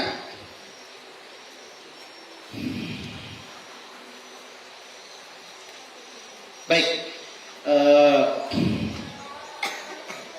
saya ingin memberikan contoh yang sifatnya aplikatif. Bagaimana sikap seseorang terhadap ibu kita, terhadap istri-istri Rasulullah. Suatu ketika, ini kita kasih suatu kisah. Suatu ketika Rasulullah gilirannya di rumahnya Aisyah. Gilirannya Rasulullah di rumahnya Aisyah. Waktu itu Rasulullah menerima tamu para sahabat. Tiba-tiba Hafsah istri Rasulullah yang lain, anaknya Umar, mengirim makanan untuk Rasulullah. Dia kirim lewat pembantunya. Sampai di depan rumah dia bilang, ya Rasulullah, ini ada kiriman dari Hafsah. Aisyah yang dengar langsung mendidih darahnya. Ya namanya cemburu pasti ada. Ya, jadi istri-istri Rasulullah juga cemburu. Jadi cemburu pada madu-madu itu wajar. Ya, jangan antum mau poligami takut istrinya cemburu ya. Tidak mungkin istri-istri Rasulullah saja cemburu. Maka Aisyah pun cemburu dan keluar, langsung dia hantam itu kapar, apa sih namanya itu? Nampan. Dia tampar nampannya Hafsah, jatuh pecah. Padahal Rasulullah sedang terima tamu di hadapan tamu-tamunya Nabi. Bayangkan. Maka Rasulullah datang, kemudian apa kata Rasulullah? Gharat ummukum, ibu kalian sedang cemburu. Faham maksudnya, ikhwan? Supaya apa? Supaya di dalam hati ini kan perbuatannya Aisyah ini tidak boleh tercela kan? Iya kan? Ya, tidak boleh kita mencela ya. Tetapi Rasulullah mengatakan itu supaya apa? Supaya para sahabat tidak ada di dalam hatinya celaan terhadap Aisyah. Kenapa? Karena dia adalah ibunya. Sehingga para sahabat tidak ada satupun yang mencela Aisyah radhiyallahu taala anha, karena mereka tahu posisinya mereka adalah anak-anaknya. Ini ibu kita, tidak boleh kita hina, tidak boleh kita rendahkan. Bisa dipahami, ikhwan? Maka begitulah sifat kita terhadap istri-istri Rasulullah sallallahu alaihi wasallam. Tidak boleh kita rendahkan mereka, tidak boleh kita hina mereka, tidak boleh kita cela mereka, tidak boleh kita sebut-sebut kekurangannya mereka, tidak boleh. Saya pernah menjelaskan tentang istri-istri Nabi, tentang surah Al-Ahzab ayat 59 itu, tentang turunnya ayat hijab ya. Turunnya ayat hijab ketika Saudah keluar dari rumahnya karena suatu keperluan di sore hari. Ya, ketika itu sudah turun ayat hijab, disuruh wanita untuk menutupi tubuhnya satu badan, tutup tubuhnya, tutup wajahnya. Tetapi Saudah kelihatan. Kenapa? Karena Saudah ini wanita yang gemuk. Itu tiba-tiba santri ketawa. Itu langsung mendidih darah saya. Kenapa? Yang dia tertawai adalah istri Rasulullah SAW. Tidak boleh. Maksud saya, kenapa saya katakan gemuk? Karena dari situ Umar tahu, oh ternyata ini Hafsah. Ya, ternyata ini Hafsah. Kemudian Umar menegur, wahai Hafsah, bukan Hafsah, siapa? Saudah, wahai Saudah, kenapa kau tidak menutup tubuhmu dengan pakaian yang lebih dari itu? Maksudnya apa? Umar itu maunya seperti kurungan ayam begini. Ya. Dan kenapa kamu keluar-keluar? Jadi wanita keluar rumah itu tercela dulunya. Kenapa kamu suka-suka keluar? Maka Saudah melapor kepada Rasulullah SAW tentang perkara itu. Ya, melapor kepada Rasulullah SAW tentang perkara itu. Maka kata Rasulullah, inna qutudina lakum, dibolehkan bagi kalian menggunakan pakaian seperti itu. Ya kalau gemuk kemudian ngepres ya, mau bagaimana lagi kan? Ya, gemuk kan bukan keinginan kita, gitu kan? Nah, ya kemudian diizinkan bagimu keluar dari rumah kalau memang itu sangat kamu butuhkan dan tidak ada yang bisa memenuhi kebutuhan. Ya, maksud saya tadi yang menjadi poinnya ikhwan adalah ya, tidak boleh menertawakan istri Rasul sallallahu alaihi wasallam karena dia adalah ibu kita.